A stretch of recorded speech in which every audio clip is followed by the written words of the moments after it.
안녕하십니까, 박사입니다. 최근 샌프란시스코에서는 도시 전체 미화 작업이 한창입니다. 손님 맞이를 위해 대청소 중입니다. 특히 약에 취해 비틀거리며 걷는 노숙자들을 모두 몰아냈습니다. 샌프란시스코는 도처에 노숙자 천지였습니다. 오죽하면 노숙자 텐트촌의 위치를 알려주는 안전지도 앱까지 있을 정도였습니다. 11월 10일 중국 외교부 대변인은 바이든 미국 대통령의 요청에 의해 시진핑이 11월 14일부터 17일까지 샌프란시스코에서 열리는 미중 정상회담에 참석하고 34 에이펙의 비공식 회의에 참석한다고 밝혔습니다. 시진핑과 정상회담을 하기 위해 바이든은 노심초사했습니다. 미국 매체들은 에이펙 준비 차원에서 도심 정화를 실시해 시 중심가의 노숙자와 약물 중독자들을 기적처럼 모두 몰아냈다고 보도하고 있습니다. 노숙자 천막을 모두 철거하고 도시 물청소 등을 하는데 모두 2억 달러 이상을 사용했습니다. 최근 들어 부쩍 미중 관계가 다시 완화되고 있습니다. 이는 내년에 대선을 앞두고 있기 때문입니다. 미국은 여러모로 중국에 아쉬운 소리를 할 수밖에 없는 처지입니다. 물론 아직 대결하는 척은 하고 있습니다. 하지만 중국은 미국에 대해 허용치를 밝혔습니다. 허리펑 국무원 부총리는 미 재무장관 제넷 옐런을 만나 에이펙 직전에 레드라인을 그어놨습니다. 허리펑은 옐런에게 미국이 발리 에이펙 당시 했던 약속을 지켜야 한다고 말했습니다.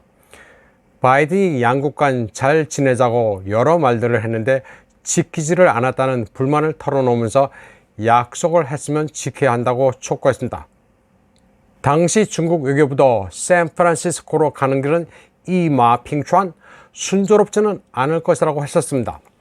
샌프란시스코 정상회담에 이르기 전에 미국은 신용을 지킨다는 것을 약조해야 한다는 말이었습니다.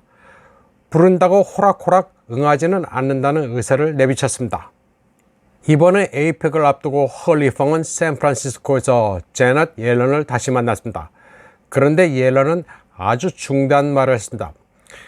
미국은 중국과의 디커플링을 원하지 않는다면서 양국 경제의 완전한 디커플링은 미국과 세계 경제 모두에게 재앙이 될 것이라고 밝혔습니다. 그동안 디커플링이 아니라 디리스킹이다 뭐다 했는데 이게 다 말장난이었습니다. 이는 사실 미국이 중국에 고개를 숙인 것으로 보는 게 정확합니다. 중국이 실컷 좋건 국제사회의 움직임은 냉정하게 봐야 합니다. 그동안 한국 매체들은 늘 중국이 꼬리를 내린다느니 마치 망할 것처럼 떠들어왔는데 사실과는 다릅니다. 직전에 중국은 캘리포니아 주지사 개빈 뉴섬의 방중 당시 그를 극진히 대접했습니다. 개빈 뉴섬은 중국 남부부터 주요 도시를 거쳐 베이징에서는 시진핑과도 만났습니다. 중국 정부는 앞으로 구체적인 미중 간 사안이 있으면 주 정부와 직접 논의하겠다면서 개빈 뉴섬을 환대했습니다. 사실 토니 블링컨이나 제넷 옐런보다 훨씬 높은 프로토콜로 개빈 뉴섬을 대했습니다. 거의 유력 대선 주자급을 맞이하는 듯 했습니다. 미국은 지금 다급합니다. 중동 사태가 터지자 미국은 중동 사태가 됐든 우크라이나 분쟁이 됐든 중국과 대화하고 싶어합니다. 특히 1대1로 정상회담에서 중국이 러시아와 가까워지자 더욱 초조해하고 있습니다.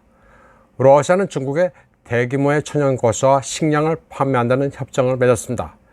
중국에 7천만 톤, 1,800억 유엔 규모의 식량을 전용 철로로 공급함으로써 말라카 해협을 제낀다는 계획입니다.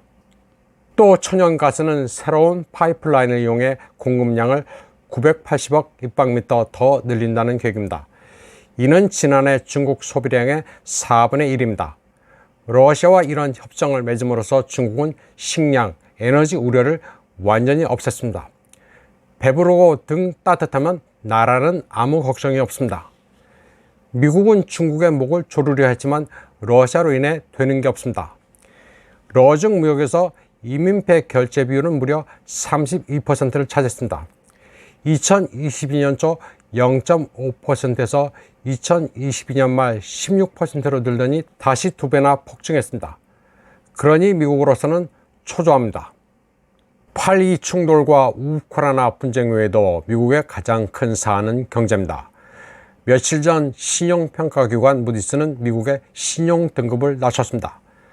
지금 미국은 장기 국채가 팔리지 않아 아주 초조합니다.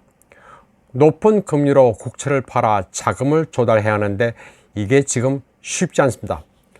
그런데 흥미롭게도 일본이 9월에 220억 달러 규모의 미국 국채를 사들였습니다. 최근 6개월간 최고치로 일본은 미국에 순종하고 있습니다. 미국은 중국도 미국채를 버리지만 말고 다만 얼마라도 장기 국채를 사주기를 바라고 있습니다. 그러나 중국은 미화 자산 비중을 계속 낮추고 있습니다. 미 국채를 팔아 금으로 전환하고 있습니다. 지금 미국의 GDP가 그나마 잘 나오는 것은 눈속임입니다. 월가만 높은 이자율의 돈놀이로 자산이 폭증했기 때문입니다. 이번 방송은 여기까지 하겠습니다. 시청해주신 여러분 감사합니다.